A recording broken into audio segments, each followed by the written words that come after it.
ਗੁਰ ਗੋਬਿੰਦ ਗੋਪਾਲ ਗੁਰ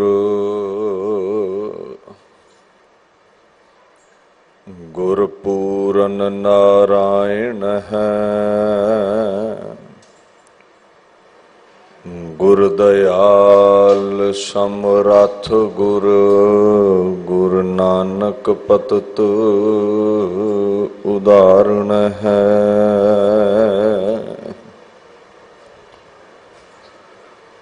ਚਵਰ ਛਤਰ ਤਖਤ ਦੇ ਮਾਲਕ ਸਾਹਿਬ ਸ੍ਰੀ ਗੁਰੂ ਗ੍ਰੰਥ ਸਾਹਿਬ ਜੀ ਦੀ ਪਾਵਨ ਹਜ਼ੂਰੀ ਅੰਦਰ ਸੱਜ ਬੈਠੀ ਗੁਰੂ ਪਿਆਰੀ ਖਾਲਸਾ ਸਾਧ ਸੰਗਤ ਜੀ ਫਤਿਹ ਪ੍ਰਵਾਨ ਕਰੋ। ਵਾਹਿਗੁਰੂ ਜੀ ਕਾ ਖਾਲਸਾ ਵਾਹਿਗੁਰੂ ਜੀ ਕੀ ਫਤਿਹ। ਧੰਨ ਧੰਨ ਸ੍ਰੀ ਗੁਰੂ ਹਰਿਕ੍ਰਿਸ਼ਨ ਸਾਹਿਬ ਸੱਚੇ ਪਾਤਸ਼ਾਹ ਜੀ ਦੇ ਪਾਵਨ ਅਸਥਾਨ ਗੁਰਦੁਆਰਾ ਸ਼੍ਰੀ ਬੰਗਲਾ ਸਾਹਿਬ ਵਿਖੇ ਆਪ ਸਰਬੱਤ ਸੰਗਤਾਂ ਹਾਜ਼ਰੀਨ ਹੋ। ਬੜੀ ਸਹਿਜਤਾ ਦੇ ਨਾਲ ਸਤਿਕਾਰਯੋਗ ਸਿੰਘ ਸਾਹਿਬ ਗਿਆਨੀ ਰਣਜੀਤ ਸਿੰਘ ਹੁਣਾ ਆਪ ਸੰਗਤ ਨੂੰ ਤੁਰਕੀ ਬਾਣੀ ਦਾ ਫੁਰਮਾਨ ਸਰਵਣ ਕਰਵਾਇਆ ਹੈ। ਆਓ ਇਸ ਅਗੰਮੀ ਬਾਣੀ ਦੀ ਵਿਆਖਿਆ ਨਾਲ ਜੁੜ ਕੇ ਆਪਣੇ ਸਮੇਂ ਨੂੰ ਜੀਵਨ ਨੂੰ ਸਫਲਾ ਕਰੀਏ। ਸਤਨਾਮ ਸ੍ਰੀ ਵਾਹਿਗੁਰੂ ਸਾਹਿਬ ਜੀ।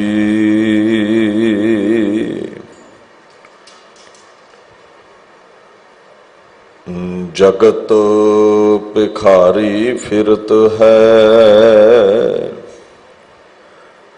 ਸਭ ਕੋ ਦਾਤਾ ਰਾਮ।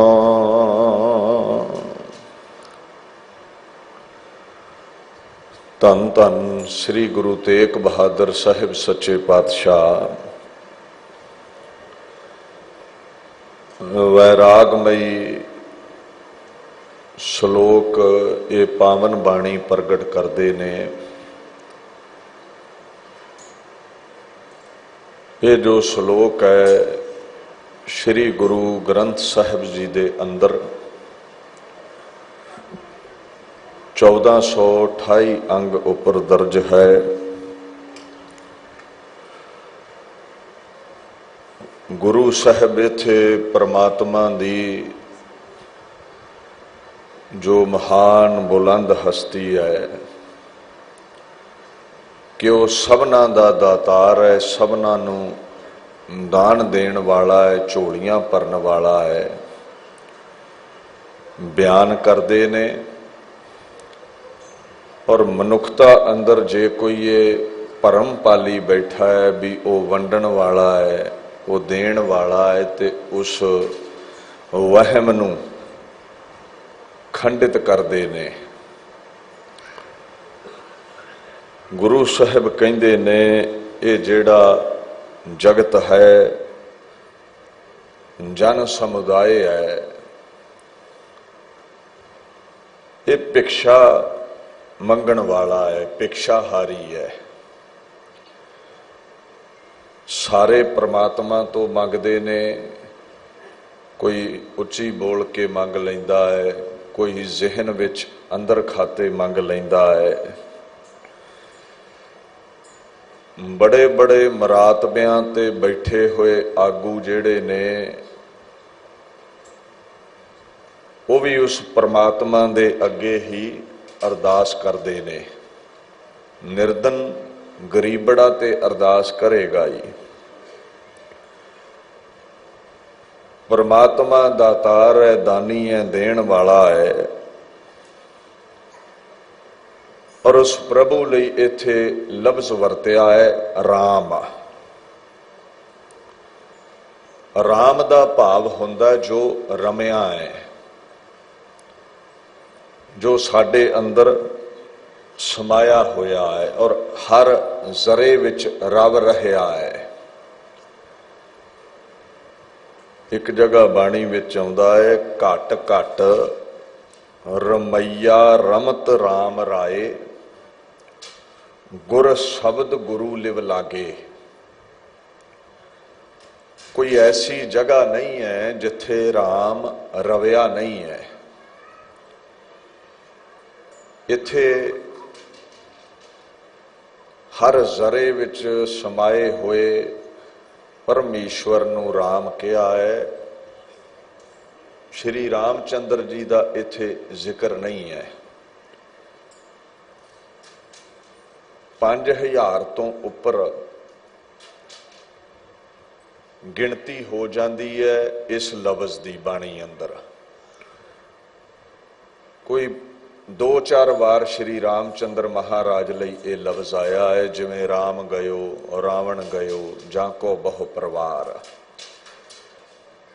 कोई दो राय नहीं है।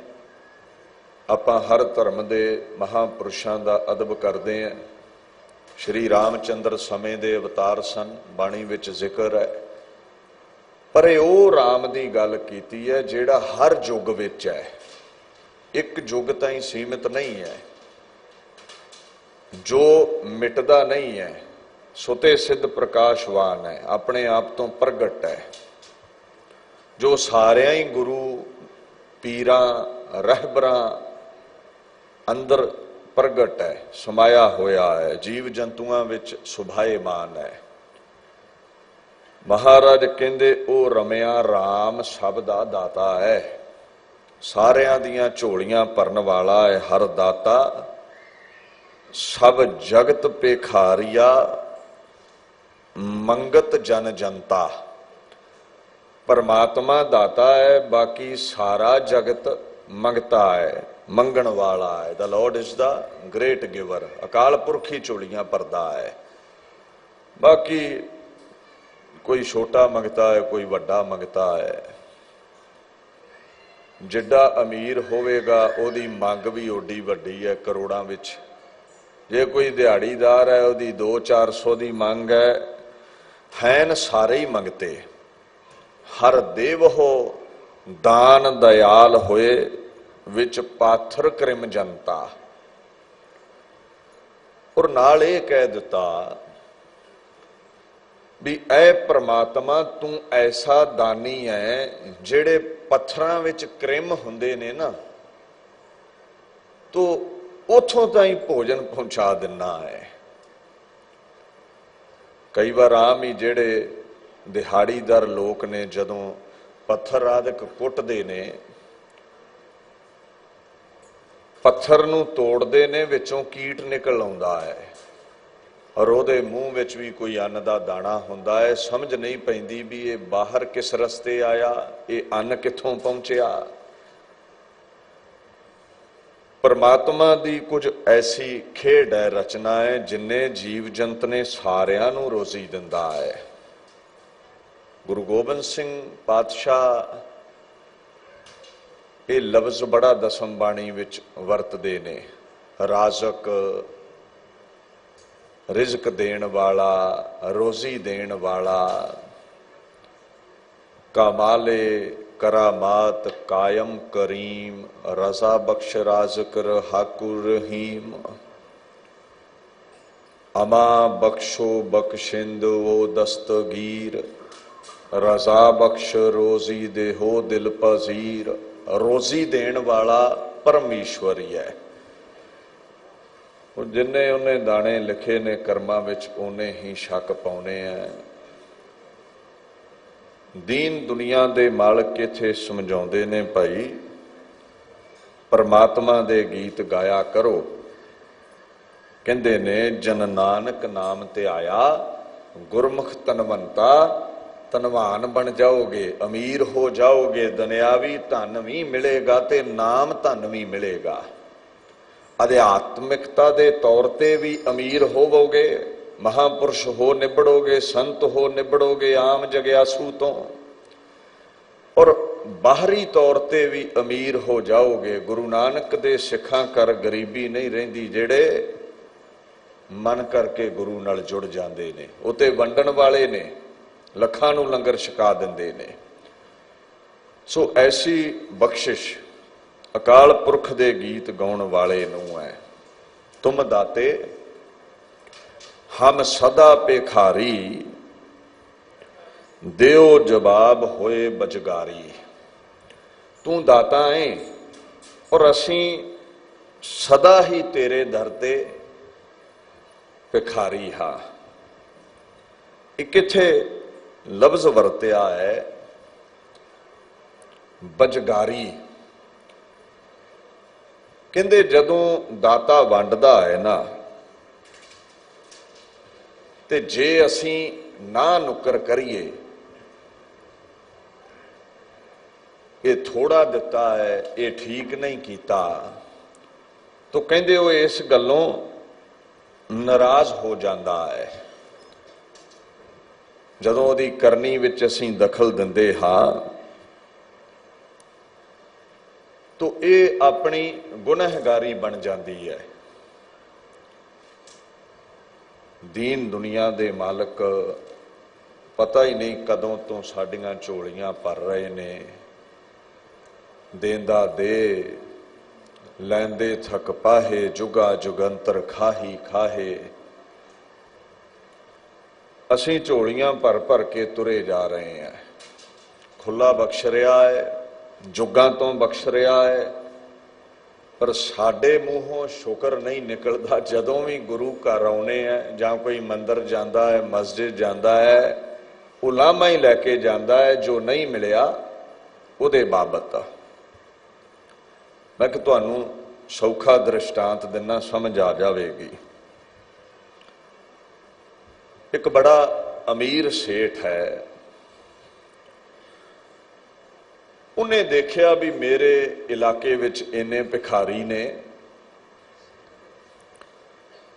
भी ये रोज भीख मंगण आउंदे ने, ते उन्हें महीनावार दान बन दिता। मुनीम दी ड्यूटी लाती भी इस भिखारी नूं 50 रुपये देने ने, इनू 25 देने ने, इनू 100 रुपया देना है।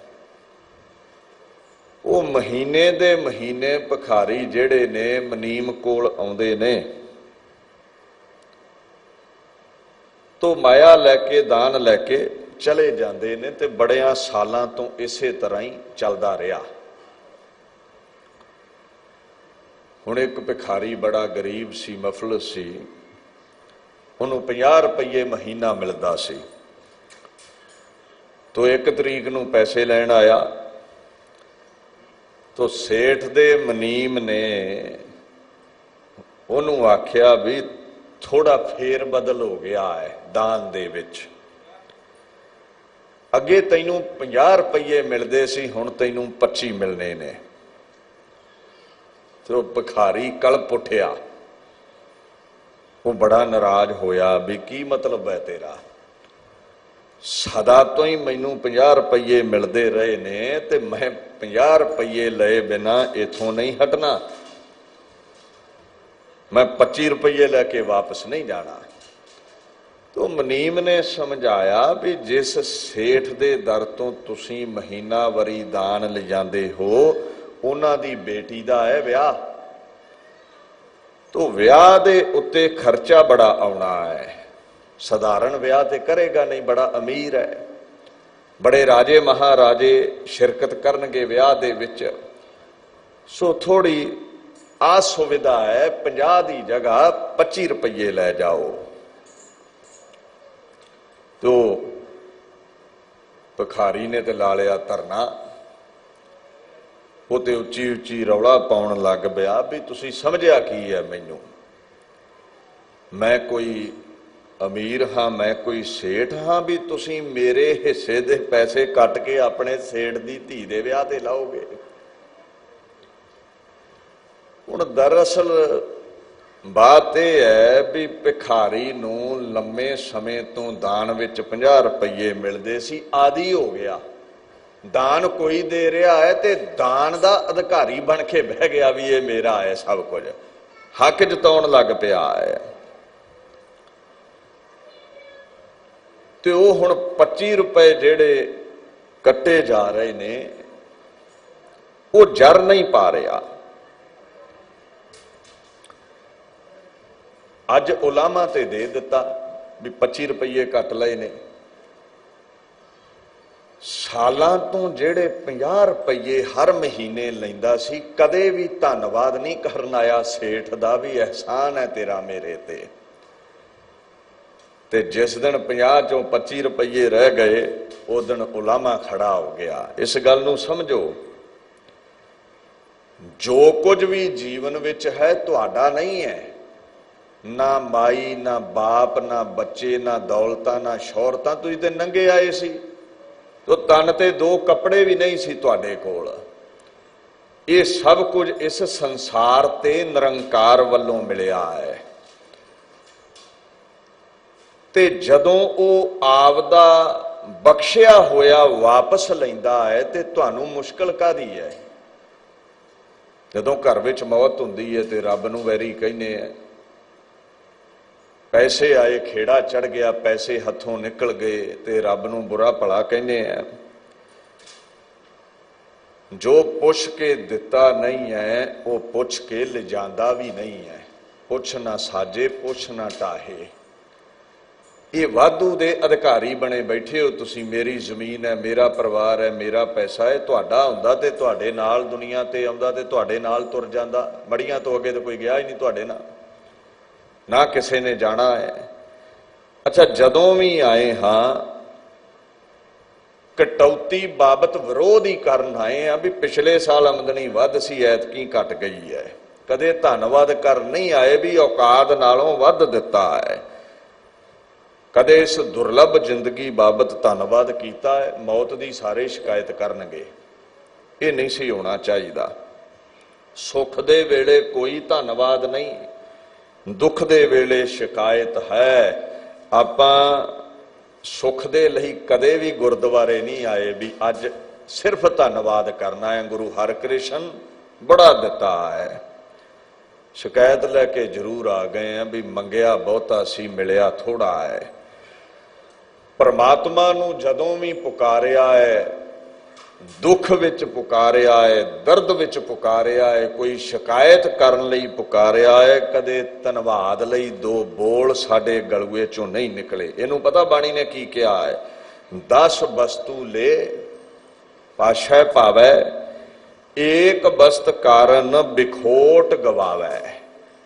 ਕਹਿੰਦੇ ਜੋ 10 ਚੀਜ਼ਾਂ ਲਈਆਂ ਉਹ ਸਾਂਭ ਕੇ ਭੁੱਲ ਗਿਆ, ਤੋ ਜੇ ਇੱਕ ਦਾਤ ਨਹੀਂ ਮਿਲੀ ਤੇਰੇ ਮੰਗਣ ਤੇ ਉਹ ਨਾਰਾਜ਼ਗੀ ਜ਼ਾਹਰ ਕਰ ਲਈ। ਪਰਮਾਤਮਾ ਦੇ ਹੀ ਉਲਟ ਹੋ ਗਿਆ, ਧਰਨਾ ਲਾ ਕੇ ਬਹਿ ਗਿਆ, ਗਿਲਾ ਕਰਨ ਲੱਗ ਪਿਆ। ਕਹਿੰਦੇ ਏਕ ਭੀ ਨਾ ਦੇ 10 ਭੀ ਹਿਰ ਲੈ। ਤੇ ਜੇ ਉਹ ਇੱਕ ਵੀ ਵਸਤੂ ਨਾ ਦਿੰਦਾ ਜੋ ਪਹਿਲਾਂ 10 ਦਿੱਤੀਆਂ ਨੇ, ਜੋ ਦਿੱਤਾ ਹੈ ਉਹ ਵੀ ਖੋਹ ਲਵੇ। ਤੋ ਮੂੜਾ ਕਹੋ ਕਹਾ ਕਰੇ, ਤੂੰ ਕੀ ਵਿਗਾੜ ਲਵੇਂਗਾ ਉਹਦਾ? ਕਿ ਤੂੰ ਮੰਨਣੋਂ ਹਟ ਜਾਵੇਂਗਾ ਰੱਬ ਨੂੰ ਤੇ ਰੱਬ ਦੀ ਹੋਂਦ ਮਿਟ ਜਾਵੇਗੀ? ਨਹੀਂ, ਤੇਰੀ ਹੋਂਦ ਜ਼ਰੂਰ ਮਿਟੇਗੀ। ਉਹਦੀ ਹੋਂਦ ਤੇ ਬਰਕਰਾਰ ਹੈ ਸਦੀਆਂ ਤੋਂ। ਕਈ ਨਾਸਤਕ ਪੈਦਾ ਹੋਏ, ਕਈ ਵਿਰੋਧ ਕਰਨ ਵਾਲੇ ਪੈਦਾ ਹੋਏ, ਪਰਮਾਤਮਾ ਨੂੰ ਕੀ ਫਰਕ ਪੈਂਦਾ ਹੈ? ਮੁੱਕਦੀ ਗੱਲ ਇਹ ਹੈ, ਜਿਸ ਠਾਕਰ ਸਿਉ ਨਾਹੀ ਚਾਰਾ ਤਾਂ ਕਹੋ ਕੀਜੈ ਸਦ ਨਮਸਕਾਰਾ।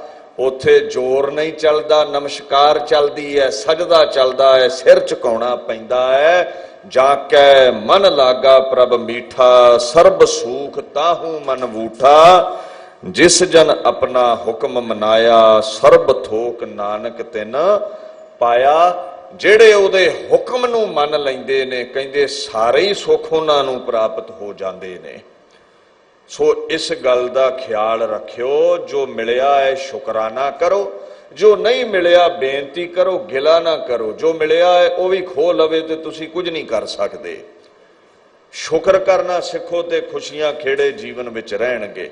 ਸਾਰਿਆਂ ਦਾ ਦਾਤਾ ਰਾਮ ਹੈ, ਕਹੋ ਨਾਨਕ ਮਨ ਸਿਮਰ ਤਿਹ ਪੂਰਨ ਹੋਵਹਿ ਕਾਮ। ਸਦਾ ਉਹਦੀਆਂ ਦਾਤਾਂ ਦਿੱਤੀਆਂ ਨੂੰ ਯਾਦ ਕਰੋ, ਔਰ ਜਦੋਂ ਦਾਤਾਂ ਯਾਦ ਵਿੱਚ ਟਿਕ ਗਈਆਂ ਤੇ ਦਾਤਾਰ ਦਾ ਚੇਤਾ ਆਵੇਗਾ ਵੀ ਸਭ ਸੁੱਖ ਉਸ ਤੇ ਦਿੱਤੇ ਨੇ। ਤੇ ਜਦੋਂ ਚੇਤੇ ਵਿੱਚ ਆ ਗਿਆ, ਉਹਨੂੰ ਸਿਮਰੋਗੇ ਤੁਹਾਡਾ ਹਰ ਕਰਮ ਜਿਹੜਾ ਹੈ ਉਹ ਸਫਲਾ ਹੋਵੇਗਾ, ਤੁਹਾਡੀ ਹਰ ਮਨ ਦੀ ਇੱਛਾ ਪੂਰੀ ਹੋਵੇਗੀ। ਸਤਿਗੁਰ ਮੰਤਰ ਦਿਓ ਹਰ ਨਾਮ, ਇਹ ਆਸਰ ਪੂਰਨ ਭੈ ਕਾਮ। ਗੁਰਾਂ ਨੇ ਅਕਾਲ ਪੁਰਖ ਦੇ ਨਾਮ ਦਾ ਮੰਤਰ ਦਿੱਤਾ। ਜਦੋਂ ਮੰਤਰ ਦਾ ਆਸਰਾ ਲੈ ਲਿਆ, ਸਾਰੇ ਹੀ ਕਾਰਜ ਜਿਹੜੇ ਨੇ ਨੇਪਰੇ ਚੜ ਗਏ। ਪੂਰਨ ਆਸ ਕਰੀ ਖਿਨ ਭੀਤਰ, ਹਰ ਹਰ ਹਰ ਗੁਣ ਜਾਪੇ ਜੀਓ। ਜਿਨ੍ਹਾਂ ਹਰੀ ਦੇ ਗੀਤ ਗਾਏ ਉਹਨਾਂ ਦੀ ਹਰ ਆਸਾ ਪੂਰੀ ਹੋ ਗਈ। ਅੱਗੇ ਗੁਰੂ ਤੇਗ ਬਹਾਦਰ ਸਾਹਿਬ ਹੁਕਮ ਕਰਦੇ ਨੇ, ਝੂਠੈ ਮਾਨ ਕਹਾ ਕਰੈ, ਜਗ ਸੁਪਨੇ ਜੋ ਜਾਨ। ਮਹਾਰਾਜ ਆਖਣ ਲੱਗੇ, ਇਸ ਸਰੀਰ ਦਾ, ਇਸ ਸੰਸਾਰ ਦਾ, ਆਪਣੇ ਤਖਤ ਦਾ, ਜਾਤ ਦਾ, ਸੱਜਣਾ ਮਿੱਤਰਾਂ ਦਾ, ਰਿਸ਼ਤੇਦਾਰਾਂ ਦਾ ਮਾਣ ਕਿਉਂ ਕਰਦਾ ਹੈ? ਇਹ ਜਿਤਨੀ ਵੀ ਰਚਨਾ ਅੱਖਾਂ ਨਾਲ ਵੇਖਦਾ ਹੈ ਸੁਪਨੇ ਵਰਗੀ ਹੈ। ਇਸ ਦਾ ਅਭਿਮਾਨ ਨਾ ਕਰ, ਇਹ ਸਦੀਵੀ ਕੁਝ ਵੀ ਨਹੀਂ ਹੈ। ਹੁਣ ਸੁਪਨਾ ਜੋ ਲਫ਼ਜ਼ ਹੈ, ਇਹਦਾ ਭਾਵ ਤੁਸੀਂ ਭਲੀ ਪ੍ਰਕਾਰ ਦੇ ਨਾਲ ਸਮਝਦੇ ਹੋ। ਜਾਗਰਤ ਤੇ ਸੁਖੋਪਤ ਵਿਚਕਾਰ ਦੀ ਅਵਸਥਾ। ਜਾਗਦੇ ਆਪਾਂ ਫਿਰ ਰਹੇ ਹਾਂ, ਤੇ ਇੱਕ ਉਹ ਨੀਂਦਰਾ ਹੈ ਜੋ ਬੜੀ ਗਹਿਰੀ ਹੈ, ਜਿਹਦੇ ਵਿੱਚ ਸੁਪਨਾ ਨਹੀਂ ਆਉਂਦਾ। ਉਹਦੇ ਦਰਮਿਆਨ ਇੱਕ ਸੁਪਨ ਅਵਸਥਾ ਹੈ। ਜਦੋਂ ਆਦਮੀ ਸਰੀਰ ਕਰਕੇ ਤੇ ਟਿਕਿਆ ਹੈ, ਪਰ ਮਨ ਉਹਦਾ ਕਾਰੇ ਲੱਗਿਆ ਹੋਇਆ ਹੈ। ਜਾਗਦਿਆਂ ਵਾਂਗੂ ਮਨ ਕਾਰ ਵਿਵਹਾਰ ਕਰਦਾ ਹੈ। ਉਹ ਜੋ ਮਨ ਦੀ ਭੱਜ ਦੌੜ ਹੈ, ਸਰੀਰ ਦੇ ਆਰਾਮ ਵਿੱਚ ਗਿਆ ਹੋਇਆ, ਉਸ ਅਵਸਥਾ ਨੂੰ ਆਪਾਂ, ਉਸ ਕਿਰਿਆ ਨੂੰ ਆਪਾਂ ਸੁਪਨਾ ਕਹਿ ਦਿੰਦੇ ਹਾਂ। ਮਹਾਰਾਜ ਕਹਿੰਦੇ, ਜਗ ਜੀਵਨ ਐਸਾ ਸੁਪਨੇ ਜੈਸਾ, ਜੀਵਨ ਸੁਪਨ ਸਮਾਨੰ। ਇਹ ਜਗਤ ਸੁਪਨੇ ਵਰਗਾ ਹੈ। ਸਾਚ ਕਰ ਹਮ ਗਾਠ ਦੀਨੀ ਛੋਟ ਪਰਮ ਨਿਧਾਨੰ। ਪਰਮ ਨਿਧਾਨ, ਪਰਮ ਈਸ਼ਵਰ, ਅਕਾਲ ਪੁਰਖ ਜੋ ਸੱਚ ਹੈ, ਉਹਨੂੰ ਛੱਡ ਦਿੱਤਾ। ਸੁਪਨੇ ਵਰਗੇ ਸੰਸਾਰ ਨੂੰ ਗੰਢ ਬੰਨ ਲਈ, ਪੱਲੇ ਬੰਨ ਲਿਆ, ਪਰ ਇਹ ਸੱਚ ਨਹੀਂ ਹੈ। ਰੇ ਨਰ, ਇਹ ਸਾਚੀ ਜੀ ਧਾਰ। ਸਗਲ ਜਗਤ ਹੈ ਜੈਸੇ ਸੁਪਨਾ, ਬਿਨਸਤ ਲਗਤ ਨਾ ਬਾਰ। ਰਾਤ ਨੂੰ ਸੁਪਨਾ ਆਉਂਦਾ ਹੈ, ਰਾਜ ਭਾਗ ਭੋਗ ਰਿਹਾ ਹੈ, ਤੇ ਵੈਸੇ ਚਾਹੇ ਭਿਖਾਰੀ ਹੋਵੇ, ਉਹ ਸੁਪਨ ਅਵਸਥਾ ਵਿੱਚ ਮਾਲੂਮ ਹੁੰਦਾ ਹੈ ਵੀ ਰਾਜ ਮਿਲ ਗਿਆ ਹੈ। ਤੂੰ ਤਾਂ ਖਿਣ ਭੀਤਰ ਦਾ ਰਾਜ ਹੈ। ਜਦੋਂ ਅੱਖ ਖੁੱਲ ਗਈ, ਕਿਸੇ ਨੇ ਕੰਨੋਂ ਫੜ ਕੇ ਉਠਾ ਦਿੱਤਾ, ਅੱਖ ਖੁੱਲਿਆਂ ਪਤਾ ਲੱਗਿਆ ਵੀ ਇਹ ਕੁਝ ਵੀ ਸੱਚ ਨਹੀਂ ਸੀ। ਹੱਥੋਂ ਰੇਤ ਵਾਂਗੂ ਕਿਰ ਗਿਆ ਸੁਪਨਾ। ਵਾਰ-ਵਾਰ ਯਤਨ ਕੀਤਿਆਂ ਵੀ ਉਹ ਸੁਪਨਾ ਫਿਰ ਨਹੀਂ ਆਉਂਦਾ। ਉਹ ਮੈਲ ਨਹੀਂ ਉਸਰਦੇ ਜਿਹੜੇ ਸੁਪਨੇ ਵਿੱਚ ਟਿਕੇ ਹੋਏ ਸਨ। ਇਸੇ ਤਰ੍ਹਾਂ ਹੀ ਇਹ ਦੁਨੀਆ ਹੈ। ਜੈਸਾ ਸੁਪਨਾ ਰਹਿਨ ਕਾ ਤੈਸਾ ਸੰਸਾਰ, ਦ੍ਰਿਸ਼ਟਮਾਨ ਸਭ ਬਿਨਸੀਐ ਕਿਆ ਲਗ ਹੈ ਗਵਾਰ। ਕਈ ਵਾਰ ਆਪਾਂ ਕਹਿ ਦੇਣਾ, ਮੂਰਖ ਬੰਦੇ ਕਿਉਂ ਸਮਝ ਨਹੀਂ ਆਉਂਦੀ, ਇਹ ਕੀ ਕਰਦਾ ਪਿਆ ਹੈ। ਗੁਰੂ ਸਾਹਿਬ ਕਹਿੰਦੇ ਨੇ, ਐ ਗਵਾਰ, ਅਨਪੜ੍ਹ ਬੰਦੇ, ਭਾਵ ਅੰਦਰ ਦੇ ਗਿਆਨ ਤੋਂ ਹੀਣੇ ਬੰਦੇ, ਕਿਉਂ ਸੱਚ ਸਮਝ ਲਿਆ ਦੁਨੀਆ ਨੂੰ। ਉਹ ਜਿਹੜਾ ਮੀਟੀ ਅੱਖ ਦਾ ਸੁਪਨਾ ਸੀ, ਉਹ ਅੱਖ ਖੁੱਲਦਿਆਂ ਟੁੱਟ ਗਿਆ। ਕਹਿੰਦੇ, ਆ ਤੈਨੂੰ ਇਸ ਖੁੱਲੀ ਅੱਖ ਦੇ ਸੁਪਨੇ ਬਾਰੇ ਦਸੀਏ। ਜਿਹੜੇ ਮੈਲ ਉਸਰੇ ਹੋਏ ਖੁੱਲੀ ਅੱਖ ਨਾਲ ਵੇਨਾ ਹੈ, ਇੱਕ ਦਿਨ ਇਹ ਵੀ ਸੁਪਨਾ ਟੁੱਟੇਗਾ। ਪੁੱਛੋ ਜੀ ਕਦੋਂ ਟੁੱਟਦਾ ਹੈ? ਕਹੋ ਕਬੀਰ, ਤਬ ਹੀ ਨਰ ਜਾਗੈ, ਜਮ ਕਾ ਡੰਡ ਮੂੰਡ ਮਹਿ ਲਾਗੈ। ਜਮ ਆ ਜਾਂਦੇ ਚੜ ਕੇ। ਜਦੋਂ ਸਿਰ ਵਿੱਚ ਡਾਂਗ ਪੈਂਦੀ ਹੈ ਨਾ, ਭਾਵ ਮੌਤ ਦਾ ਹੁਕਮ ਗੂੰਜਦਾ ਹੈ ਸਾਡੇ ਸਿਰ ਉੱਤੇ, ਕਹਿੰਦੇ ਫਿਰ ਜਾਗ ਆਉਂਦੀ ਹੈ ਮਨਾ, ਜੇ ਮੀਟੀ ਅੱਖ ਵਾਲਾ ਸੁਪਨਾ ਸੱਚ ਨਹੀਂ ਸੀ, ਜੋ ਵੇਖਿਆ ਅੱਖ ਖੁੱਲਦਿਆਂ ਹੀ ਜਾਂਦਾ ਰਿਹਾ। ਇਹ ਖੁੱਲੀ ਅੱਖ ਵਾਲੀ ਜਿਹੜੀ ਦੁਨੀਆ ਹੈ, ਜੋ ਸੁਪਨ ਮੈਂ ਦੇਖ ਰਿਹਾ ਹਾਂ, ਇਹ ਇੱਥੇ ਰਹਿ ਚੱਲਿਆ ਜਮ ਲੈ ਚੱਲੇ ਨੇ।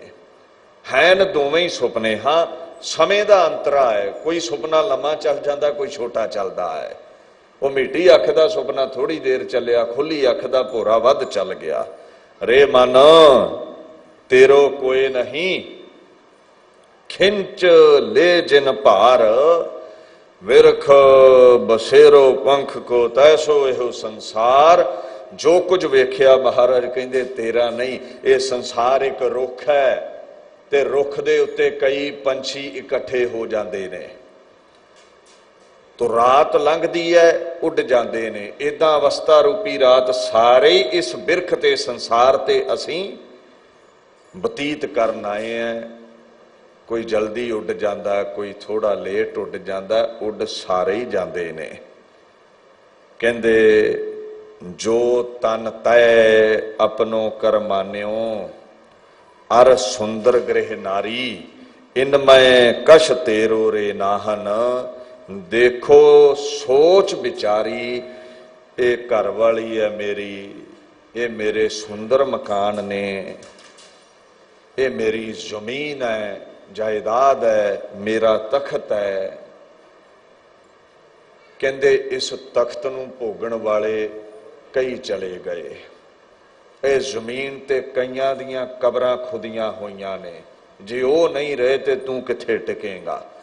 ਵਿਚਾਰ ਕਰਕੇ ਦੇਖ, ਮਾਲਕ ਇੱਕ ਹੀ ਹੈ, ਉਹ ਹੈ ਅਕਾਲ ਪੁਰਖ। ਤੂੰ ਕੁਝ ਸਮੇਂ ਲਈ ਆਇਆ ਹੈ, ਚਲਿਆ ਜਾਵੇਂਗਾ। ਇੱਕ ਸ਼ਾਇਰ ਦੇ ਬੋਲ ਨੇ, उस गली ने ये सुन के सब्र किया, जाने वाले यहाँ के थे ही नहीं। अखीर यही सब्र करना पैंदा भी जो चलिया गया है उहदे ते हक साडा नहीं सी। जिसकी बस्त सोई लै जाएगा, रोस किसै स्यों कि जै जो पुछ के दिता ही नहीं, पुछ के ले जावेगा क्यों वो। ਭਾਈ ਸਾਹਿਬ ਭਾਈ ਨੰਦ ਲਾਲ ਨੇ ਫਾਰਸੀ ਵਿੱਚ ਨਾਸ਼ਵਾਨਤਾ ਨੂੰ, ਇਸ ਦੁਨੀਆ ਨੂੰ ਬਿਆਨ ਕੀਤਾ ਹੈ ਵੀ ਕਿਵੇਂ ਫਨਾ ਹੁੰਦੀ ਹੈ। ਫਨਾ ਪਜ਼ੀਰ ਬਵਦ ਹਰਚੇ ਹਸਤ ਦਰ ਆਲਮ, ਨਾ ਆਸ਼ਕਾਂ ਕੇ ਜ਼ੇ ਅਸਰਾਰ ਇਸ਼ਕ ਅਗਾਹ ਅੰਦ। ਸੰਸਾਰ ਵਿੱਚ ਜੋ ਵੇਖਿਆ ਨਾਸ਼ ਹੋਵੇਗਾ, ਜੋ ਅੱਖਾਂ ਦਾ ਵਿਸ਼ਾ ਹੈ ਉਹ ਵੀ ਮਿਟ ਜਾਣਾ, ਤੇ ਜਿਹਨੂੰ ਅੱਖਾਂ ਨਹੀਂ ਵੇਂਦੀਆਂ, ਅਗੋਚਰ ਦੁਨੀਆ। ਹੁਣ ਸਾਰੇ ਤਾਰੇ ਥੋੜੀ ਨਜ਼ਰੀ ਆਉਂਦੇ ਨੇ। ਆਪਣੀ ਇੱਕ ਗੈਲੈਕਸੀ ਦੇ ਵਿੱਚ ਹੀ ਬਿਲੀਅਨਸ ਖੰਡ ਨੇ, ਟੁਕੜੇ ਨੇ, ਤਾਰੇ ਨੇ, ਉਹੀ ਨਜ਼ਰੀ ਨਹੀਂ ਆਉਂਦੇ। ਤੇ ਪਤਾ ਨਹੀਂ ਕਿੰਨੀਆਂ ਕੁ ਗੈਲੈਕਸੀਜ਼ ਨੇ, ਕਿੱਡਾ ਕੁ ਬ੍ਰਹਿਮੰਡ ਹੈ ਜੋ ਨਹੀਂ ਨਜ਼ਰੀ ਆ ਰਿਹਾ। ਇਹਦਾ ਮਤਲਬ ਇਹ ਥੋੜੀ ਉਹ ਹੈ ਨਹੀਂ ਹੈ। ਹਾਂ, ਤੁਹਾਡੀ ਖੋਜ ਜਿੱਥੋਂ ਤੱਕ ਹੈ ਤੁਸੀਂ ਬਿਆਨ ਕਰਤਾ। ਬੜਾ ਕੁਝ ਹੈ ਦੁਨੀਆ ਤੇ ਦਿਖਦਾ ਨਹੀਂ, ਪਰ ਉਹ ਵੀ ਮਿਟੇਗਾ। ਜੋ ਦਿਖ ਰਿਹਾ ਹੈ ਉਹ ਵੀ ਮਿਟੇਗਾ। ਅੱਖਾਂ ਦਾ ਵਿਸ਼ਾ ਜੋ ਵੀ ਹੈ ਉਹਨੂੰ ਥਿਰਤਾ ਨਹੀਂ ਮਿਲੀ ਦੁਨੀਆ ਤੇ, ਉਹਨੇ ਇੱਕ ਨਾ ਇੱਕ ਦਿਨ ਮਿਟੀ ਜਾਣਾ ਹੈ। ਅੱਗੇ ਦੀਨ ਦੁਨੀਆ ਦੇ ਮਾਲਕ ਗੁਰੂ ਤੇਗ ਬਹਾਦਰ ਸਾਹਿਬ ਕਹਿੰਦੇ ਨੇ, ਗਰਬ ਕਰਤ ਹੈ ਦੇਹ ਕੋ, ਬਿਨਸੈ ਛਿਨਮੈ ਮੀਤ।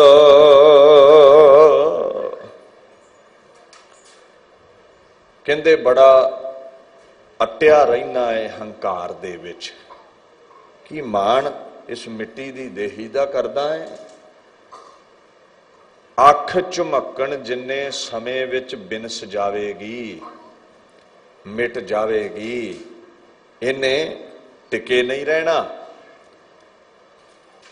ਇੱਕ ਛਿਣ ਲੱਗੇਗਾ ਇਹਦਾ ਖੁਰਾ ਖੋਜ ਮਿਟਣ ਦੇ ਲਈ। ਇੱਕ ਜਗ੍ਹਾ ਮਹਾਰਾਜ ਕਹਿੰਦੇ, ਤੂੰ ਕਾਏ ਗਰਭ ਹੈ ਬਾਵਲੀ, ਜੈਸੇ ਭਾਦੋ ਖੂੰਬ ਰਾਜ, ਤੂੰ ਤਿਸਤੇ ਖਰੀ ਉਤਾਵਲੀ। ਖੁੰਬਾਂ ਦੀ ਸਬਜ਼ੀ ਖਾਂਦੇ ਹੋ ਨਾ, ਗੰਦਗੀ ਵਿੱਚ ਪੈਦਾ ਹੁੰਦੀਆਂ ਨੇ, ਰੂੜੀ ਤੇ ਪੈਦਾ ਹੁੰਦੀਆਂ ਨੇ, ਹਿਊਮਸ ਵਿੱਚ ਪੈਦਾ ਹੁੰਦੀਆਂ ਨੇ। ਤੋ ਜਿਹੜੀ ਖੁੰਬ ਹੈ ਉਹ ਬੜੀ ਜਲਦੀ ਮੁਰਝਾ ਜਾਂਦੀ ਹੈ। ਕੋਈ 8 ਕੁ ਪੈਰ ਉਹਦੀ ਉਮਰ ਹੈ,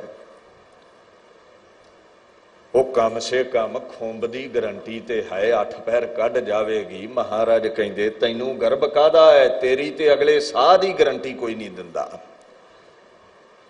हजरत इंसान का कितना तिकाम्बर तेज है, माटी का पुतला बना फिर माटी से परहेज है।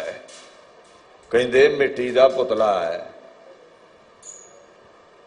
इन्ना अहंकार कादा है, जिहड़ी कदमां तले रुल रही है उसे मिट्टी का ते बनिया तू, एक दिन उसे मिट्टी विच रलेगा पवेगा। बड़ा तिकाम्बर उच्चा है, बड़ा अहंकार उच्चा है, चंद तारियां वांगू अंकार चमकदा है तेरा। माड़ी जी मिट्टी उड के पै जावे ते कपड़े झाड़दा है, रमाल कढ लैंदे सरदार जी भी कित्थों मिट्टी लग गई। बड़ा अहंकार करदा है, कोई मिट्टी नहीं झाड़ेगा जदों सिर विच पै गई। अंत समा आ गया, ये फुल मिट्टी विच ही रुलने ने। जे चुक के दरियाए पा दिते, नहरे रोड़ दिते ते वो भी खीर रेता मिट्टी विच ही रुलने ने।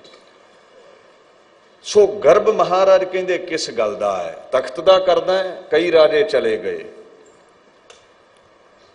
ना गरीब नूं काल छड्डदा है, ना अमीर नूं छड्डदा है। दुनिया तुरी जा रही है। सो बाणी कहती है हम आदमी हाँ एकदमी मोहलत मोहत ना जाना। एक साह दा भरोसा नहीं है बंदे दा, माण नहीं करना चाहिदा। जिह प्राणी हर जस कहियो, नानक तेह जग जीत। इस गल दा ख्याल रखियो, ये जीवन नेक कर्म करन लई मिलिया है। जग जीत ओही है जिन्ने नेक नामी होना कीता, जिन्ने गुनाह नहीं कीते, जिन्ने पाप नहीं कीता, जिन्ने भला ही कीता है, जिन्ने हर जरे विच परमात्मा नूं प्रगट जाणिया है, सब दे नाल प्रेम कीता है। सो महाराज दीन दुनिया दे मालक सानू इत्थे समझाउंदे ने, भलिया जीवन सफला उसदा जिन्ने परमात्मा दी प्राप्ति कर ली। भाई प्राप्त मनुख दे हुरिया गोबिंद मिलन की ए तेरी वरिया। ये वारी सी रब नूं पाउण दी, जिन्ने रब नूं पा लिया ਉਹੀ ਮੁਕਤ है। बाकी गर्भ ना कर, इत्थे कोई रहन वाला नहीं है। आपां सारे श्री गुरु तेग बहादुर साहिब दा प्रकाश दिहाड़ा मना के हटे हैं। 21 अप्रैल नूं सी, तो कल आपां श्री गुरु अर्जन साहिब जी दा प्रकाश दिहाड़ा मना के हटे हैं, जो 23 अप्रैल नूं सी। हुण गुरु गोबिंद सिंह साहिब सच्चे पातशाह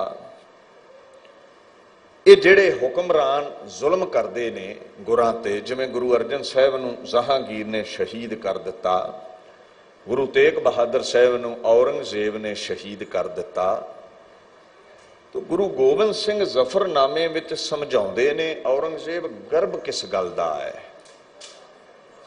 हंकार किस देही दा करदा है। तू की सोचदा है, मेरे पिता शहीद कर दिते, मेरे साहिबजादे शहीद कर दिते, ये दुखां लदी घड़ी मेरे परिवार ते आ गई, की तेरे महिलां विच हासे ही गूंजने ने, तेरे ते समा नहीं आवेगा। खिन पल विच तेरी देह दा नाश हो जावेगा। तू गाफिल मशो जी सी पंजी साराए के आलम बा गुजरद सारे जा बजाए। इस संसार नूं सदीवी ना समझ, तू गाफिल ना हो। ये संसार सरां वर्गा है, ये तेरे महल नहीं, ये सरां है। किते इन्हां महलां विच तेरा पिता शाहजहान बहिंदा सी, अज नज़र ही नहीं आउंदा। कदे इन्हां महलां दे विच तेरा दादा जहांगीर टिकदा सी, अज नज़र ही नहीं आउंदा। अज तू इत्थे टिकिया होया है, इनू मलकीयत ना समझ। ये जेड़ा समय दा चक्कर है हर एक दे सिर उत्ते अटल है, चलेगा। ये संसार सरां वर्गा है। तो जिहड़ी सरां हुंदी है ना, ते सरां विचला साजो समान राहियां दा नहीं हुंदा जिहड़े रात कटदे ने। तो असीं एवें संसार ते जो कुछ है अपना समझ के बैठ गए। ते महाराज कहंदे ने चंगे काम कर, नेक कर्म कर, शरीर नहीं रहना, नाम ही रह जावे। गए गुरु अर्जन साहब भी शरीर करके दुनिया तो, पर लोक पूजा करते ने। नेक नामी अकाल पुरख दा सरगुण स्वरूप। गया जहांगीर भी है गुरां दा कातल। शराब कबाब वेसवावां विच जीवन गर्क होया सी उस बंदे दा। तां ही खुसरो ने बगावत कीती सी अपने पिता दे उल्टा। और नूर जहां राज भाग सांभदी सी। एडा अयाश बंदा सी, होश ही कोई नहीं। लानतां पैंदियां ने अज। गुरु तेग बहादुर साहब दी जय जयकार है। औरंगजेब दी मड़ी ते जे दीवा बलदा है तो वह भी कोई सिख चलिया जावे पापी दी कबर वेखण दे, भावें 2 रुपये दे आवे तेल दे, नहीं तो दीवा जगाउण वाला कोई नहीं उत्थे। ते गुरु तेग बहादुर साहब दे दिहाड़े खंडा ब्रह्मंडा ताईं गूंज रहे ने। प्रकाश भी ते शहीदी भी लोक मनाउंदे ने। नेक नामी दा नाम रह जांदा है। शरीर ना गुरु दा रहा, ना पीर दा रहा, ना संत दा रहा, ना साकत दा रहा। सो महाराज कहंदे जीवन सफला कर, रब दे गीत गा, गरीब गुरबे ते दया कर। कदे जावें ते गलियां दे कख रोण भी क्यों चलिया गया है। ओ दानी बन, संत बन, महात्मा बन, दातार बन, सूरमा बन। चंगे कर्म कर, कोई याद रवे तेरी दुनिया ते। किन्ने दिल्ली विच लोग आउंदे जांदे ने, कोई याद मनाउंदा है। बाबा बंदा सिंह बहादुर दी याद है, धर्म दी झोली कुछ पाया है, दीना दी मदद कीती है। बाबा गुरु तेग बहादुर साहब खुद खुदा उन्हां दी याद है। सो औरंगजेब नूं महाराज कहंदे मजन तेग बरखून कसबे दरेग, तुरा नीज खूं अस्त बाचरख तेग। औरंगजेब तू क्यों तलवार चलाउना है, जुल्म करदा है, लोकां दा लहू बहाउना है। एक दिन परमात्मा दे हुक्म दी तलवार चलेगी, तेरा लहू भी डुलना है। वो तलवार दिखदी ते नहीं, हुक्म दिखदा थोड़ी है, पर खुरा खोज मिटा के रख दिंदा है। सो इत्थे गर्भ करन दी लोड़ नहीं, छिन विच दुनिया गर्क हो जाती है। मौत सब ते आउंदी है, रब्बी हुक्म ही अटल है। औरंगजेब नूं नसीहत दिंदे पातशाह, जिस तख्त ते बैठा है न्याय कर, जुल्म ना करया कर। मैं अजकल वेखदा है भी असीं धर्मां दीयां कंधां विच इतने जकड़े गए, दूसरे धर्म नाल नफरत पैदा हो गई। 700-750 साल भारत वर्ष ते मुगलों ने जुल्म किया है। सिख किसी धर्म के खिलाफ नहीं। अजकल कई नवें बने बुलारे 1984 नूं याद करन दी नसीहत दिंदे ने। तो 750 साल पुराना जिहड़ा इतिहास है, जो रोज ही 84 की तरह साडे नाल मुगलिया सल्तनत के समय वापरिया, उन्होंने भुलण की बात पा दिंदे ने। ये ठीक है, जिस दिन गुरु नानक साहब ने नवा धर्म चलाया ना, गुरु अर्जन साहब के बोल ने, ना हम हिंदू ना मुसलमान, अल्लाह राम के पिंड प्राण, गुर सतगुर का जो सिख अखाए सो भल के उठर नाम ते आवे। असी हिंदू नहीं, असी मुसलमान नहीं, ਸਾਡਾ ਧਰਮ ਵੱਖਰਾ ਹੈ। ਗੁਰੂ ਗੋਬਿੰਦ ਸਿੰਘ ਬਚਿੱਤਰ ਨਾਟਕ ਵਿੱਚ ਲਿਖਦੇ ਨੇ, ਤਿੰਨ ਬੇਦੀਆਂ ਕੀ ਕੁਲ ਵਿਖੇ ਪ੍ਰਗਟੇ ਨਾਨਕ ਰਾਏ, ਤਿੰਨ ਇਹ ਕਲਮੋ ਧਰਮ ਚਲਾਇਓ, ਸਭ ਸਾਧਨ ਕੋ ਰਾਹ ਬਤਾਇਓ। ਸਾਡੇ ਕਕਾਰ ਵੱਖਰੇ ਨੇ। ਹਿੰਦੂ ਵੀਰਾਂ ਦਾ ਚਿੰਨ੍ਹ ਜੰਝੂ ਹੈ, ਇਸਲਾਮ ਦੇ ਆਪਣੇ ਚਿੰਨ੍ਹ ਨੇ, ਸਾਈਆਂ ਦਾ ਆਪਣਾ ਕਰੌਸ ਹੈ। ਸਾਡੇ ਚਿੰਨ੍ਹ ਕੀ ਨੇ? ਕੱਛ ਕੜਾ ਕਿਰਪਾਨ ਕੰਘਾ ਕੇਸ। ਕੋਈ ਦੋ ਰਾਹ ਹੈ ਹੀ ਨਹੀਂ ਹੈ। ਸਾਡਾ ਧਰਮ ਵੱਖਰਾ ਹੈ। ਪਰ ਅਸੀਂ ਕਿਸੇ ਧਰਮ ਨਾਲ ਨਫ਼ਰਤ ਵੀ ਨਹੀਂ ਕਰਦੇ। ਕੋਈ ਬੋਲੇ ਰਾਮ ਰਾਮ, ਕੋਈ ਖੁਦਾਏ, ਕੋਈ ਸੇਵੇ ਗੁਸਈਆਂ, ਕੋਈ ਇਲਾਹੇ। ਪਰ ਇੱਕ ਫਿਰਕੇ ਨੂੰ ਜ਼ੁਲਮ ਤੋਂ ਨਿਜਾਤ ਦੇਣੀ ਤੇ ਦੂਜੇ ਫਿਰਕੇ ਨੂੰ ਪਕੜ ਲੈਣਾ। ਜਿਸ ਦਿਨ ਗੁਰੂ ਨਾਨਕ ਸਾਹਿਬ ਨੇ ਨਵਾਂ ਧਰਮ ਚਲਾਇਆ ਨਾ, ਉਦਣ ਦੋ ਧਿਰ ਸੀ ਜਿਨ੍ਹਾਂ ਨੂੰ ਮੁਸ਼ਕਿਲ ਖੜੀ ਹੋਈ। ਇੱਕ ਬ੍ਰਾਹਮਣ ਨੂੰ ਮੁਸ਼ਕਿਲ ਖੜੀ ਹੋ ਗਈ ਵੀ ਗੁਰੂ ਨਾਨਕ ਸਾਹਿਬ ਨੇ ਜੰਝੂ ਨਹੀਂ ਪਾਇਆ, ਅਸੀਂ ਇਸਲਾਮ ਨੂੰ ਭਾਰਤ ਚੋਂ ਕੱਢਣਾ ਸੀ, ਮੁਗਲਿਆ ਸਲਤਨਤ ਦਾ ਰਾਜ ਹੈ, ਜ਼ੁਲਮ ਕਰਦੇ ਨੇ। ਇਹ ਤੀਸਰਾ ਧਰਮ ਖੜਾ ਹੋ ਗਿਆ। ਸੋ ਬ੍ਰਾਹਮਣ ਪਿੱਛੇ ਪੈ ਗਿਆ ਸਿੱਖਾਂ ਦੇ। ਦੂਸਰੀ ਤਰਫ ਮੁਗਲਿਆ ਸਲਤਨਤ ਹਿੰਦੂਆਂ ਨੂੰ ਮਿਟਾਉਣਾ ਚਾਹੁੰਦੀ ਸੀ। ਉਹ ਕਹਿੰਦੇ ਜੀ ਇਹ ਤੇ ਤੀਜਾ ਧਰਮ ਸਿੱਖ ਪੈਦਾ ਹੋ ਗਏ, ਉਹ ਵੀ ਸਾਨੂੰ ਮਿਟਾਉਣਾ ਚਾਹੁੰਦੇ ਨੇ। ਜਿਵੇਂ ਨਵੇਂ ਬਲਦੇ ਦੀਵੇ ਨੂੰ ਚਾਰੋਂ ਦਿਸ਼ਾ ਤੋਂ ਖਤਰਾ ਹੁੰਦਾ ਹੈ, ਸਾਨੂੰ ਖਤਰਾ ਪੈਦਾ ਹੋ ਗਿਆ। ਤੇ ਇਹ ਕਹਿ ਦੇਣਾ ਵੀ ਦੀਵੇ ਨੂੰ ਇੱਕ ਤਰਫੋਂ ਹੀ ਹਵਾ ਬੁਝਾਉਂਦੀ ਹੈ, ਦੂਜੇ ਤਰਫੋਂ ਨਹੀਂ। ਅਖੇ ਜੀ ਗੁਰੂ ਅਰਜਨ ਸਾਹਿਬ ਦੀ ਸ਼ਹੀਦੀ ਦਾ ਕਾਰਨ ਚੰਦੂ ਸੀ, ਹਿੰਦੂ। ਅਖੇ ਜਹਾਂਗੀਰ ਦੇ ਉਹਨੇ ਕੰਨ ਭਰੇ ਤੇ ਫਿਰ ਸ਼ਹੀਦੀ ਦਾ ਹੁਕਮ ਹੋਇਆ। ਚੰਦੂ ਨੂੰ ਬੇਗੁਨਾਹ ਸਾਬਤ ਨਹੀਂ ਕੀਤਾ ਜਾ ਸਕਦਾ, ਪਰ ਜਹਾਂਗੀਰ ਨੂੰ ਬੇਗੁਨਾਹ ਸਾਬਤ ਕਰਨਾ, ਇਹ ਵੀ ਧਰਮ ਦੇ ਨਾਲ ਧੋਖਾ ਕਰ ਰਹੇ ਹੋ ਤੁਸੀਂ। ਕਦੇ ਜਹਾਂਗੀਰ ਦੀ ਆਪਣੀ ਆਟੋਬਾਇਓਗ੍ਰਾਫੀ ਪੜ੍ਹਿਓ, ਤੁਜ਼ਕੇ ਜਹਾਂਗੀਰੀ, ਫਾਰਸੀ ਦੀ ਪੁਸਤਕ ਹੈ, ਜੇ ਕਿਸੇ ਨੂੰ ਆਉਂਦੀ ਹੈ ਤੇ ਪੜ੍ਹ ਲਿਓ। ਉਹ ਲਿਖਦਾ ਹੈ, ਗੋਇੰਦਵਾਲ ਵਿੱਚ ਜੋ ਦਰਿਆਏ ਬਿਆਸ ਦੇ ਕੰਢੇ ਤੇ ਗੁਰੂ ਅਰਜਨ ਨਾਮੀ ਹਿੰਦੂ ਪੀਰ ਸੇਖੀ ਦੇ ਭੇਸ ਵਿੱਚ ਰਹਿੰਦਾ ਸੀ। ਚੁਨਾਚੇ ਸਿੱਧੇ ਸਾਦੇ ਹਿੰਦੂ ਮੁਸਲਮਾਨ ਉਹਦੇ ਚੰਗੁਲ ਵਿੱਚ ਫਸ ਗਏ, ਸਿੱਖ ਬਣ ਗਏ। ਇਹ ਝੂਠ ਦੀ ਦੁਕਾਨ ਉਹਦੀ ਕੁਝ ਪੀੜ੍ਹੀਆਂ ਤੋਂ ਚੱਲ ਰਹੀ ਸੀ। ਮੈਂ ਚਾਹੁੰਦਾ ਸੀ ਝੂਠ ਦੀ ਦੁਕਾਨ ਬੰਦ ਕਰ ਦੇਵਾਂ। ਇਹ ਸੋਚ ਸੀ ਜਹਾਂਗੀਰ ਦੀ ਸਾਡੇ ਸਿੱਖਾਂ ਬਾਰੇ। ਔਰ ਉਹਨੇ ਬਾਗੀ ਖੁਸਰੋ ਦੀ ਮਦਦ ਕਰਨ ਦੀ ਤੋਹਮਤ ਲਾ ਕੇ ਗੁਰੂ ਅਰਜਨ ਸਾਹਿਬ ਲਈ ਕਤਲ ਦਾ ਹੁਕਮ ਆਪ ਕੀਤਾ ਹੈ। ਔਰ ਉਹਦੇ ਕੰਨ ਭਰਨ ਵਾਲਿਆਂ ਦੀ ਗੱਲ ਦੱਸਾਂ, ਇੱਕ ਨਕਸ਼ਬੰਦੀ ਮਤ ਹੋਇਆ ਹੈ, ਇਹ ਬੀ ਕਲਾਸ ਸੀ ਇਸਲਾਮ ਦੀ, ਇਹਨਾਂ ਕੰਨ ਭਰੇ। ਦੂਸਰਾ ਸਖੀ ਸਰਵਰ ਮਤ, ਕਬਰਾਂ ਵਾਲੇ। ਗੁਰੂ ਅਰਜਨ ਸਾਹਿਬ ਦੇ ਸਮੇਂ ਸਿੱਖੀ ਪ੍ਰਫੁੱਲਤ ਹੋ ਰਹੀ ਸੀ, ਕਬਰਾਂ ਘਟ ਰਹੀਆਂ ਸਨ, ਇਹਨਾਂ ਵੀ ਕੰਨ ਭਰੇ ਜਹਾਂਗੀਰ ਦੇ। ਚੰਦੂ ਦੀ ਕੁੜੀ ਦਾ ਸਾਕ ਮੋੜਿਆ, ਚੰਦੂ ਨੇ ਵੀ ਕੰਨ ਭਰੇ ਜਹਾਂਗੀਰ ਦੇ।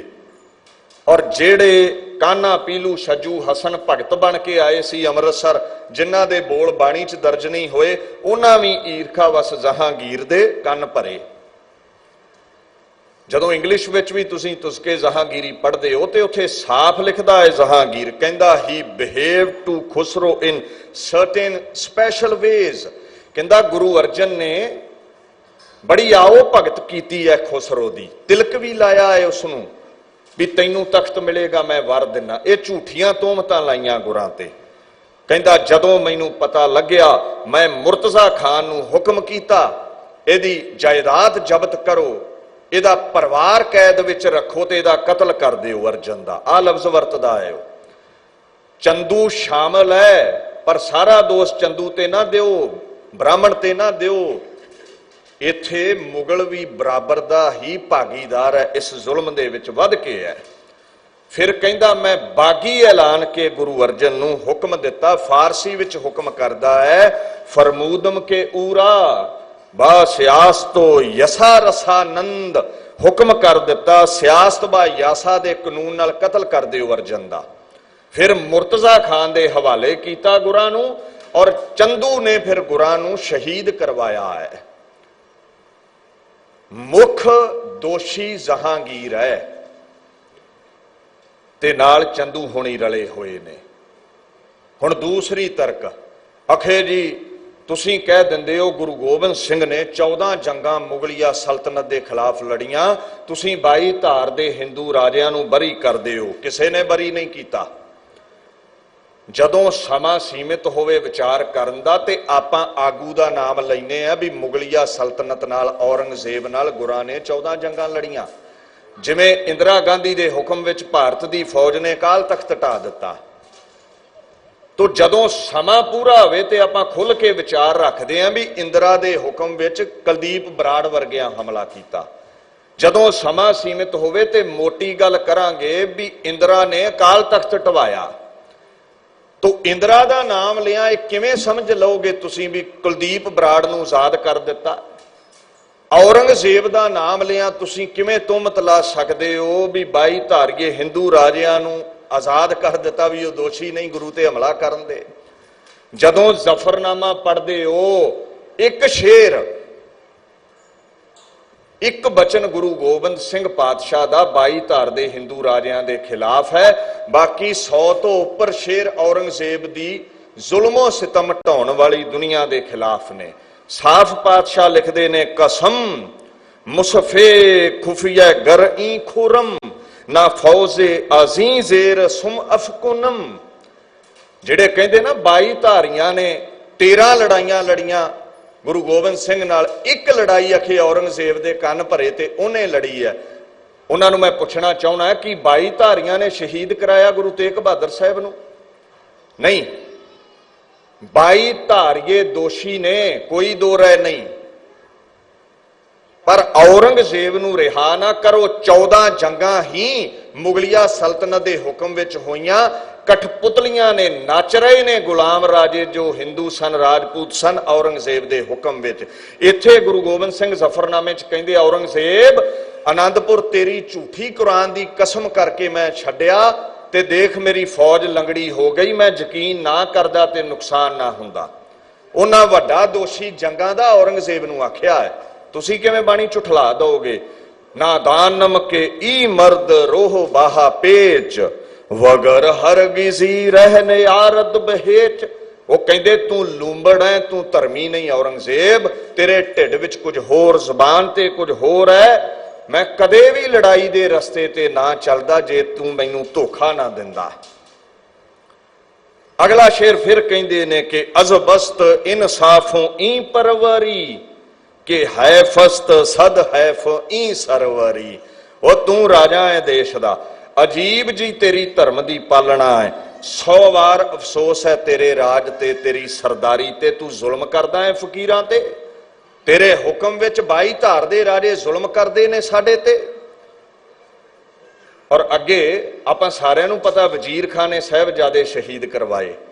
ਪਰ ਮਹਾਰਾਜ ਇੱਥੇ ਵੀ ਕਹਿੰਦੇ ਨੇ, ਜੇ 22 ਧਾਰ ਦੇ ਰਾਜੇ ਔਰੰਗਜ਼ੇਬ ਤੇਰੇ ਹੁਕਮ ਵਿੱਚ ਲੜੇ ਤੇ ਤੇਰੇ ਹੁਕਮ ਦੇ ਵਿੱਚ ਹੀ ਵਜ਼ੀਰ ਖਾਨ ਨੇ ਮੇਰੇ ਸਾਹਿਬਜ਼ਾਦੇ ਸ਼ਹੀਦ ਕੀਤੇ।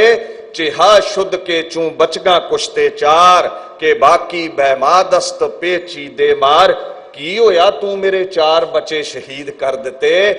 ਮੇਰਾ ਕੁੰਡਲੀਆ ਸੱਪ ਖਾਲਸਾ ਜਿਉਂਦਾ ਏ, ਗੁਰੂ ਗੋਬਿੰਦ ਸਿੰਘ ਜਿਉਂਦਾ ਏ, ਦਿੱਲੀ ਦੇ ਤਖਤ ਨੂੰ ਚਕਨਾਚੂਰ ਕਰੇਗਾ। ਫਿਰ ਅੱਗੇ ਮਹਾਰਾਜ ਕਹਿੰਦੇ ਨੇ, ਸ਼ਹਿਨਸ਼ਾਹੇ ਔਰੰਗਜ਼ੇਬ ਆਲਮੀਨ ਕੇਦਾਰ ਆਏ ਦੌਰਸਤ ਦੂਰਸਤ ਦੀਨ। ਤੂੰ ਦੀਨ ਤੋਂ, ਧਰਮ ਤੋਂ ਦੂਰ ਹੈ, ਪਾਪ ਕਮਾਉਣਾ ਹੈ ਔਰੰਗਜ਼ੇਬ, ਨੇਕ ਨਾਮੀ ਨਹੀਂ ਹੈ। ਤੇਰਾ ਨਾਮ ਵੀ ਦੁਨੀਆ ਤੇ ਕੋਈ ਨਹੀਂ ਲਵੇਗਾ, ਭਾਵ ਲਾਹਨਤਾਂ ਪਾਵੇਗਾ। 22 ਧਾਰੀਏ ਰਾਜਿਆਂ ਬਾਰੇ ਫਿਰ ਇੱਕ ਸ਼ੇਰ ਲਿਖਿਆ ਹੈ, ਮਨਮ ਕੁਸ਼ਤਹਮ ਕੋਹੀਆ ਬੁੱਤ ਪਰਸਤ ਕਿ ਆ ਬੁੱਤ ਪ੍ਰਸਤੰਦੋ ਮਨ ਬੁੱਤ ਸ਼ਿਕਸਤ। ਕਹਿੰਦੇ ਐ ਔਰੰਗਜ਼ੇਬ, ਇਹ 22 ਧਾਰੀਏ ਜਿਹੜੇ ਰਾਜੇ ਨੇ ਨਾ ਮੇਰੇ ਵਿਰੋਧ ਵਿੱਚ, ਪਤਾ ਕਿਉਂ ਨੇ? ਮੈਂ ਸਿਧਾਂਤ ਇਹ ਧਾਰਿਆ, ਜਿਵੇਂ ਬਾਣੀ ਚਾਹੁੰਦਾ ਨਾ, ਏਕੈ ਪਾਥਰ ਕੀਜੈ ਭਾਓ ਦੂਜੈ ਪਾਥਰ ਧਰਿਐ ਪਾਓ। ਜੇ ਉਹ ਦਿਓ ਤਾਂ ਉਹ ਭੀ ਦੇਵਾ, ਕਹਿ ਨਾਮ ਦਿਓ ਹਮ ਹਰ ਕੀ ਸੇਵਾ।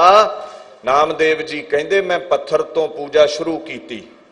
ਮੰਦਰ ਚ ਤਾਂ ਹੀ ਗਏ ਨਾ, ਜਿਉਂ ਜਿਉਂ ਨਾਮਾ ਹਰ ਗੁਣ ਉਚਰੈ ਭਗਤ ਜਨਾ ਕੋ ਦੇਹਰਾ ਫਿਰੇ।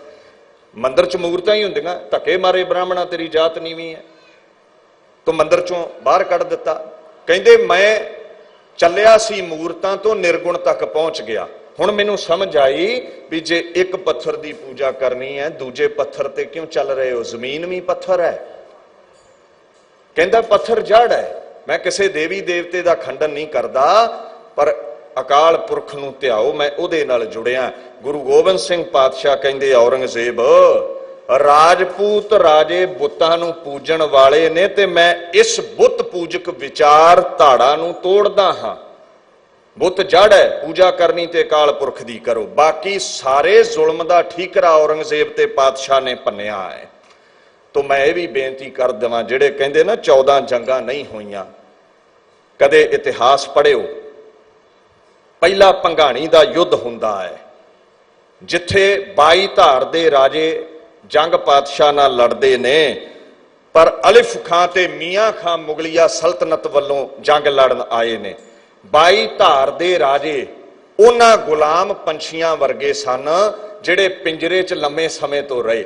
ਜਿਹੜਾ 5-6 ਦਿਨ ਪਿੰਜਰੇ 'ਚ ਪੰਛੀ ਰਵੇ, ਕੁੰਡੀ ਖੋਲੋ ਉਹ ਉੱਡ ਜਾਵੇਗਾ। ਜਿਹੜਾ 6 ਮਹੀਨੇ ਪੰਛੀ ਪਿੰਜਰੇ 'ਚ ਰਵੇ, ਕੁੰਡੀ ਖੋਲੋਗੇ ਤੁਹਾਨੂੰ ਹੀ ਚੁੰਝਾ ਮਾਰੇਗਾ, ਉਹਨੂੰ ਗੁਲਾਮੀ ਨਾਲ ਪਿਆਰ ਹੈ। ਇਹ ਰਜਵਾੜੇ ਗੁਲਾਮੀ ਦੀ ਰੋਟੀ ਖਾਂਦੇ ਸਨ। ਗੁਰੂ ਗੋਬਿੰਦ ਸਿੰਘ ਪਾਤਸ਼ਾਹ ਨੇ ਔਰੰਗਜ਼ੇਬ ਦੇ ਜ਼ੁਲਮ ਦੇ ਖਿਲਾਫ ਤਲਵਾਰ ਉਠਾਈ, ਜਿਵੇਂ ਗਿਆਨ ਖੜਗ ਬਾਬਰ ਦੇ ਖਿਲਾਫ ਗੁਰੂ ਨਾਨਕ ਨੇ ਉਠਾਈ ਸੀ, ਗਿਆਨ ਦੀ ਲੜਾਈ। ਹੁਣ ਲੋਹ ਖੜਗ ਉਠਾਈ, ਕਿਉਂਕਿ ਪ੍ਰੇਮ ਦੀ ਭਾਸ਼ਾ ਔਰੰਗਜ਼ੇਬ ਨਹੀਂ ਸਮਝਦਾ। ਜਦੋਂ ਬਗਾਵਤ ਸ਼ੁਰੂ ਹੀ ਹੋਈ ਅਨੰਦਪੁਰ ਚੋਂ, ਔਰੰਗਜ਼ੇਬ ਦਾ ਐਲਾਨ ਸੀ, ਐ 22 ਧਾਰ ਦੇ ਰਾਜਿਓ, ਤੁਹਾਡੇ ਇਲਾਕੇ ਚੋਂ ਬਗਾਵਤ ਸ਼ੁਰੂ ਹੋਈ ਹੈ। ਗੋਬਿੰਦ ਰਾਏ ਤੁਹਾਡਾ ਤਖਤ ਵੀ ਮੱਲੇਗਾ, ਦਿੱਲੀ ਵੱਲ ਨੂੰ ਵੀ ਆਵੇਗਾ, ਇਕੱਠੇ ਹੋ ਕੇ ਲੜੀਏ। ਇਹ ਨਾ ਹੋਵੇ ਤੁਸੀਂ ਗੋਬਿੰਦ ਦੇ ਪੱਖ ਵਿੱਚ ਖਲੋ ਜਾਓ ਤੇ ਮੈਂ ਤੁਹਾਡੀ ਗੁਲਾਮੀ ਦੀ ਰੋਟੀ ਵੀ ਖੋਹ ਲਵਾਂ, ਤੁਹਾਨੂੰ ਮਾਰ ਦੇਵਾਂ। ਦੂਸਰਾ, ਆਪਣੇ ਤਖਤ ਦਾ ਵੀ ਰਾਜਿਆਂ ਨੂੰ ਡਰ ਹੈ, ਇਸ ਕਰਕੇ ਔਰੰਗਜ਼ੇਬ ਦੇ ਨਾਲ ਖਲੋਂਦੇ ਨੇ। ਜਿਹੜੇ ਕਹਿੰਦੇ ਸਿੱਧਾ ਜੰਗ ਲੜਿਆ, ਸਿੱਧਾ ਜੰਗ ਨਹੀਂ ਹੋਇਆ। ਦੂਸਰੀ ਜੰਗ ਲੜੀ ਗਈ ਹੈ ਨਿਧਾਉਣ ਦੀ। ਨਿਧਾਉਣ ਦੇ ਜੰਗ ਦੇ ਵਿੱਚ ਮੁਗਲਾਂ ਵੱਲੋਂ ਬੜੇ ਬੜੇ ਸੂਰੇ ਨਿਤਰੇ ਨੇ, ਉਧਰ 22 ਧਾਰ ਦੇ ਰਾਜੇ ਵੀ ਨਿਤਰੇ ਨੇ। ਅਲਿਫ ਖਾਂ ਵਰਗੇ ਮੁਗਲਾਂ ਵੱਲੋਂ ਆਏ ਨੇ, ਕਿਰਪਾਲ ਚੰਦ ਵਰਗੇ ਹਿੰਦੂਆਂ ਵੱਲੋਂ ਰਾਜੇ ਆਏ ਨੇ। ਇਸੇ ਤਰ੍ਹਾਂ ਹੀ ਗੁਲੇਰ ਦੀ ਜੰਗ ਹੈ। ਜਦੋਂ ਤੁਸੀਂ ਸਾਰਾ ਇਤਿਹਾਸ ਪੜ੍ਹਦੇ ਹੋ ਨਾ, ਤੁਹਾਨੂੰ ਸਮਝ ਆਵੇਗੀ ਵੀ 14 ਜੰਗਾਂ ਵਿੱਚ ਹੀ 22 ਧਾਰ ਦੇ ਰਾਜੇ ਤੇ ਮੁਗਲ ਇਕੱਠੇ ਨੇ। ਸਿਰਫ 14 ਚੋਂ ਇੱਕ ਖਿਦਰਾਣੇ ਦੀ ਢਾਹ ਵਾਲਾ ਜੰਗ ਹੀ ਇਕੱਲੇ ਮੁਗਲ ਲੜਦੇ ਨੇ। ਬੈਟਲ ਆਫ ਬਿਗਾਨੀ ਪੜੋ, ਬੈਟਲ ਆਫ ਨੰਦੌਨ ਪੜੋ, ਬੈਟਲ ਆਫ ਗੁਲੇਰ ਪੜੋ। ਇਹ ਜਿੰਨੀਆਂ ਵੀ ਲੜਾਈਆਂ ਨੇ, ਬੈਟਲ ਆਫ ਬਸੋਲੀ ਪੜੋ। ਕਦੇ ਵੇਰਵਾ ਲੈਣਾ ਹੋਇਆ ਤੇ ਵਿਹਲੇ ਟਾਈਮ ਆਪਾਂ ਜ਼ਿਕਰ ਕਰਾਂਗੇ। ਆਨੰਦਪੁਰ ਹੀ 4 ਤੋਂ 5 ਲੜਾਈਆਂ ਹੋਈਆਂ, ਚਮਕੌਰ ਦੀ ਗੜੀ ਲੜਾਈ ਹੋਈ, ਖਿਦਰਾਣੇ ਦੀ ਢਾਬ ਲੜਾਈ ਹੋਈ। ਇਹ ਬੜਾ ਲੰਬੇਰਾ ਇਤਿਹਾਸ ਹੈ। ਔਰ ਮੈਂ ਇੱਕ ਗੱਲ ਕਹਿ ਦਵਾਂ, ਦੋਵਾਂ ਤਰਫਾਂ ਤੋਂ ਹਵਾ ਚੱਲੀ ਸੀ, ਬ੍ਰਾਹਮਣ ਵੱਲੋਂ ਵੀ ਤੇ ਮੁਗਲ ਵੱਲੋਂ ਵੀ, ਸਿੱਖੀ ਦੇ ਦੀਵੇ ਨੂੰ ਬੁਝਾਉਣ ਲਈ।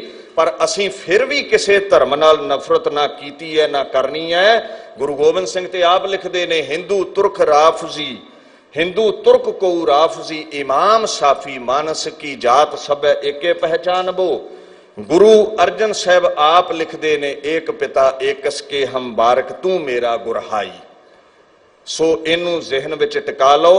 ਜਤਰ ਤਤਰ ਦਿਸਾ ਵਿਸਾ ਹੋਏ ਫੈਲਿਓ ਅਨੁਰਾਗ। ਸਿੱਖ ਕਿਸੇ ਧਰਮ ਦਾ ਦੁਸ਼ਮਣ ਨਹੀਂ, ਹਾਂ ਸਿੱਖ ਪਖੰਡ ਦਾ ਦੁਸ਼ਮਣ ਹੈ। ਹਰ ਧਰਮ ਵਿੱਚ ਜੇ ਕੋਈ ਪਖੰਡ ਹੈ ਤੇ ਉਹਦਾ ਖੰਡਨ ਸਿੱਖੀ ਕਰਦੀ ਹੈ।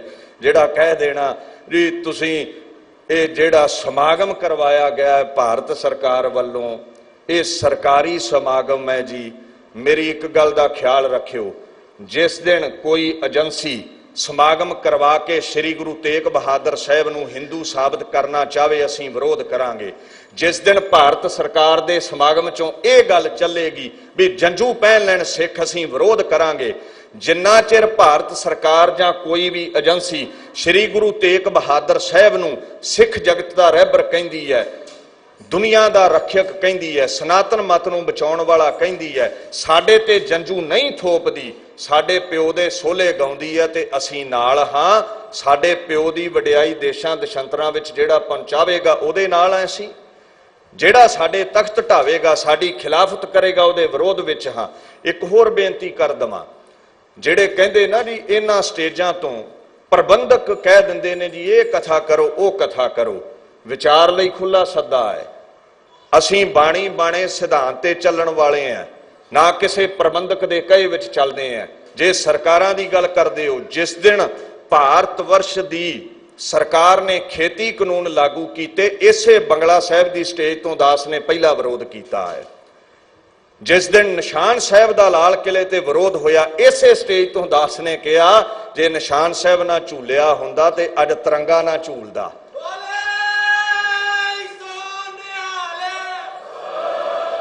जे ते साडे प्यो गुरु तेग बहादुर की वडियाई गाओगे ते असीं नाल हां, जे साडे ते किसी होर धर्म के चिन्ह थोपोगे तो असीं विरोध विच हां। सिख धर्म वखरा है, रवेगा सिखी प्रफुल्लित है, और इतिहास नूं बाणी नूं कोई नहीं बदल सकता। बाकी दास विचार लई खुला सद्दा दिंदा हुंदा सारिआं नूं, सिद्धांतां ते चलो, खंडे दी पौल छको, अपनी अडरी हस्ती नूं याद रखो। ना 1984 भुल्लो ते ना ही मुगलिया सल्तनत का 750 साल होया जुल्मिया राज सिख जगत ते कीते हुए जुल्मां नूं भुल्लो। ना ब्राह्मण की बदनीति नूं भुल्लो, ना मुगलों की बदनीति नूं भुल्लो। पौल छको, खालसे दे चिन्ह धारो, कच कड़ा किरपान कंघे केस नूं धार के सिक्खी नूं प्रफुल्लित करो। गुरु द्वारा होए सोझी पाए सी, गुरु घरों सोझी लो, जीवन सफला होवे। सिंह साहिब ज्ञानी रणजीत सिंह हुणां दा धन्नवाद। बड़ी भावना दे नाल आप संगत नूं प्रेर के गुरधामां दी सेवा करवाउंदे ने।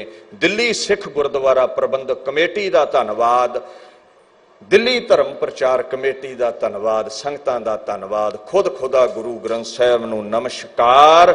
इस बाणी गुरु तेग बहादुर साहिब जी का जो उपदेश है जहन विच वसे, जीवन सफला होवे। वाहिगुरू जी का खालसा, वाहिगुरू जी की फतेह।